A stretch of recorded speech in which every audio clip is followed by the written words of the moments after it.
Hi, Stampin' friends. This is Amanda. I'm an independent Stampin' Up demonstrator from Michigan. Welcome to my channel. Thanks so much for being here. Today, I'd like to case a card with you.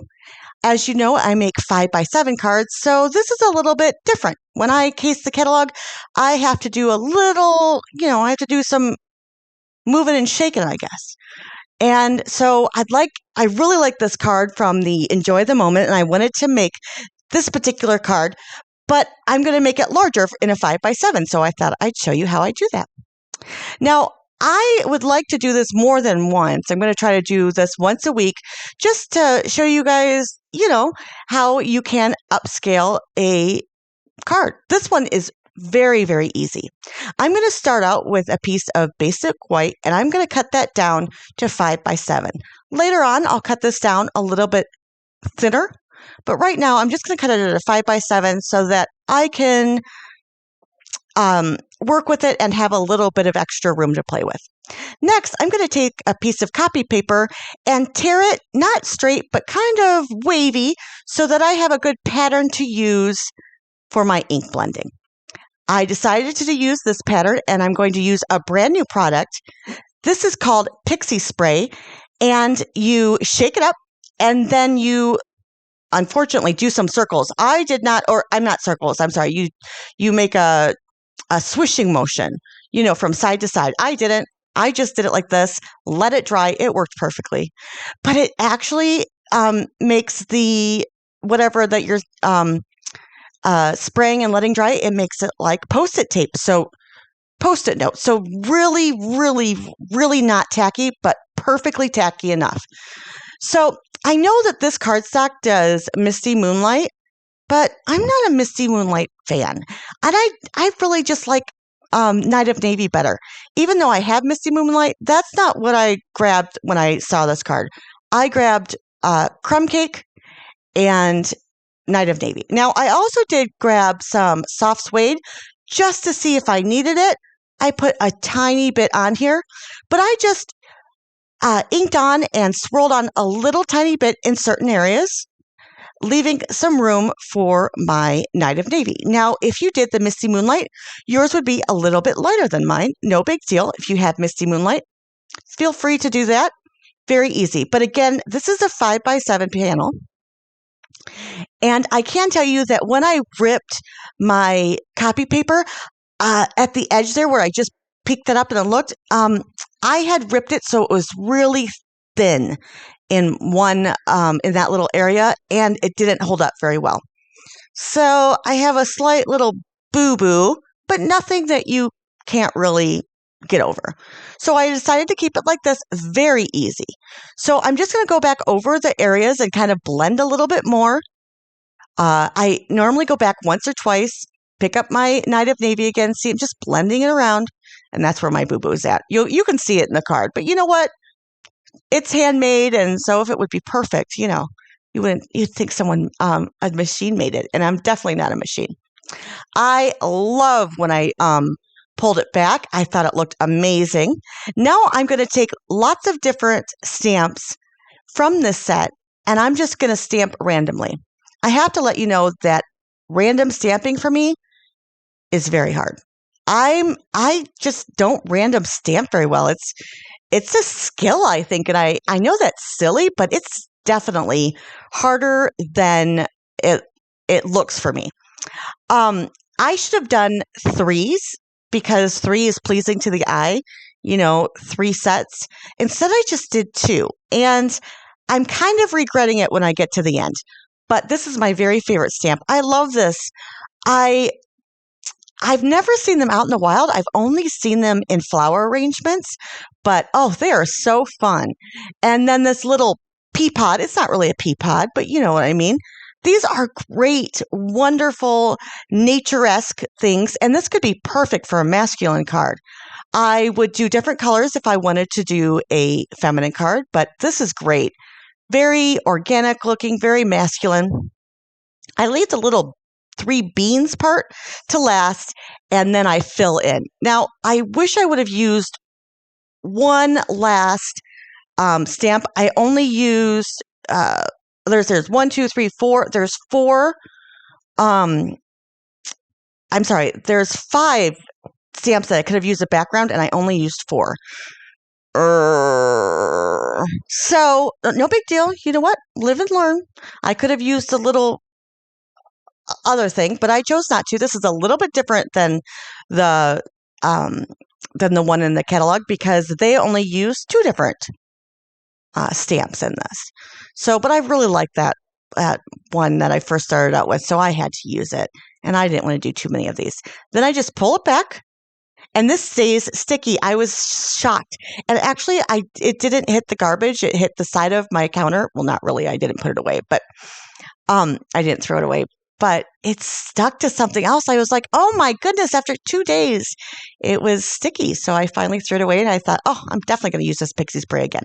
I'm going to use my anti-static powder bag and then stamp or ink this up with Versamark ink, just another piece of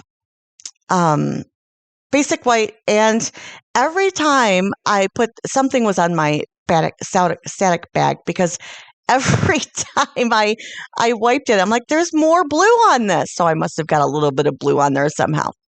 Then I'm just going to put the bronze embossing powder over it, and I will heat set that. I love this set, but I didn't know what I was going to do with it for a 5x7. Now that I've touched it and played with it and made a card that's already been done, I have lots of ideas. And so that's what I thought maybe I'd help you guys with.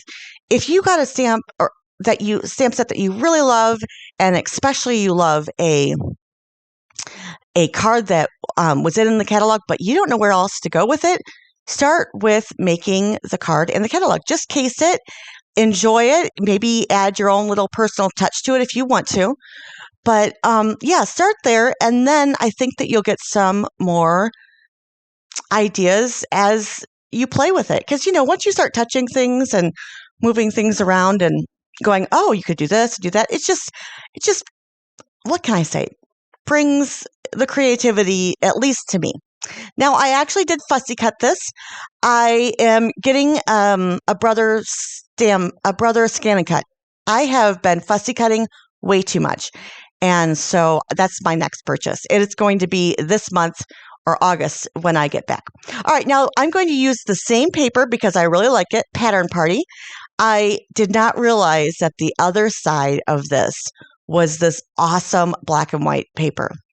But, oh well, I'm going to cut this at 4 3/4 by 7 because in the catalog, it has a border at the top and the bottom, but not on the sides. This is my favorite pattern, by the way. So, this side. So the blue, you know what? That's okay. You get 4 pieces. And then I'll make a 5x7 card. So I cut 1.5 inches off the short side, 1 inch off the longer side, and then score in the middle. Sometimes I cut the 1.5 inch off the long side because, I'm not thinking about it, but it's 1.5 inches off the shorter side. Now, I do have this cut at 5x7, so I'm going to cut this down to 4.5 by 7. I had to get, some off of each side so that it would work properly. And there you go. Easy to case this card. Very simple because all you had to do was make your panel larger. And your images, I was able to add and have more shown in my area that was, exposed. So yeah, I am going to add some fun foam on this. I wanted to add dimension on the background of this, but I did not want to waste all of those Stampin' Dimensionals, so I decided to add some fun foam. And it goes on really easily.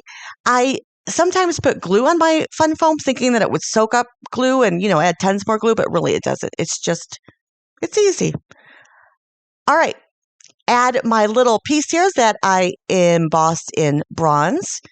Forgot the little twine. Twine? Is that right? I did not use the linen thread. I actually used the crumb cake to help it tie in with the crumb cake. Now, the sentiment is just a little note, but I do my just a little notes in an A2 size card. So that wouldn't help me. I'd just be making the same exact card.